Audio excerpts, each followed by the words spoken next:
এক জঙ্গলে থাকত এক চালাক শিয়াল। একদিন খুব গরমে সে তৃষ্ণায় কাতর হয়ে জল খুঁজতে বের হলো।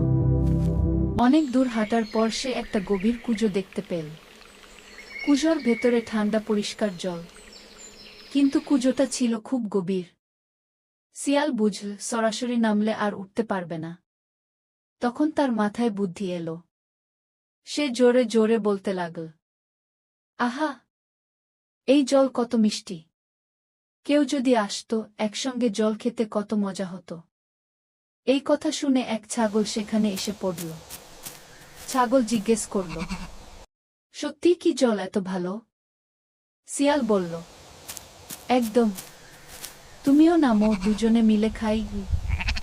ছাগল বিশ্বাস করে কুঁজোতে নেমে পড়ল। তখনই শিয়াল ছাগলের পিঠ বেয়ে লাফ দিয়ে বাইরে উঠে গেল।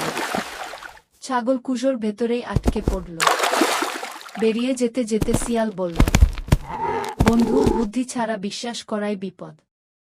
শিক্ষা: বুদ্ধি খাটিয়ে কাজ করা ভালো, কিন্তু অন্ধ বিশ্বাস করা বিপজ্জনক।